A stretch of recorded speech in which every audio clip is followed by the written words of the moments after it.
नमस्कार, मैं हूं दिबांजलि मोइत्रा। आरएसएस मुसलमानों को हिंदुओं के करीब लाने की लगातार कोशिशें कर रहा है। उसकी ये मंशा सर संघचालक मोहन भागवत के बयानों से काफी झलकती।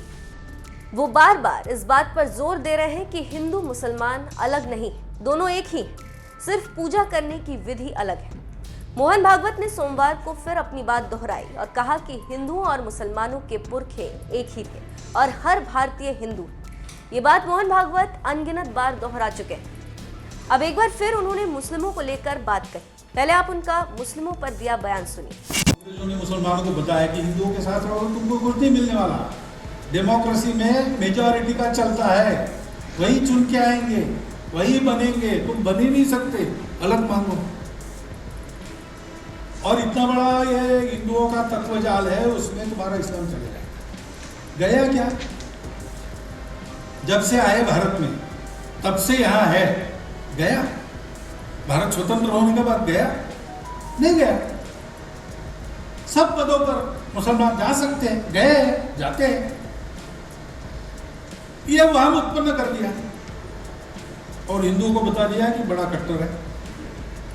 इनके इसमें बताया है कि मारो, और देखो मारो।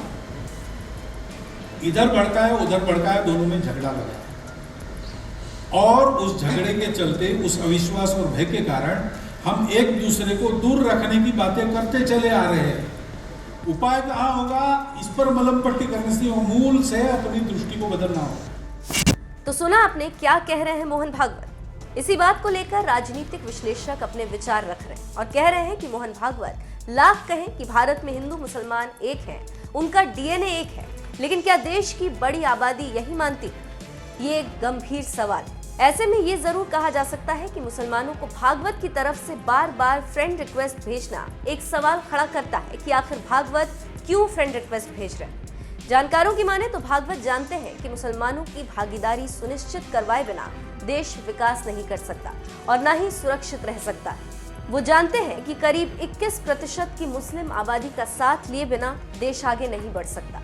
इसीलिए वो बार बार न केवल एक डीएनए की बात करते हैं, बल्कि ये भी आश्वासन देते हैं कि भारत पर हिंदू और मुसलमान का नहीं, बल्कि भारतीय का वर्चस्व होगा और यही होना चाहिए। सवाल है कि आखिर भागवत की इतनी अपीलों के बावजूद मशहूर गीतकार जावेद अख्तर, एआईएमआईएम चीफ असदुद्दीन ओवैसी समेत देश के एक बड़े वर्ग को उन पर भरोसा क्यों नहीं हो रहा?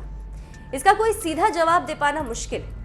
मुंबई में पुणे की एक सामाजिक संस्था ग्लोबल स्ट्रैटेजिक पॉलिसी फाउंडेशन द्वारा राष्ट्र प्रथम राष्ट्र सर्वोपरि विषय पर आयोजित कार्यक्रम में मोहन भागवत ने ये बात कही। तो आप समझ सकते हैं कि आरएसएस क्या चाहता है और मुसलमान क्या सोचते हैं। दोनों आपके सामने।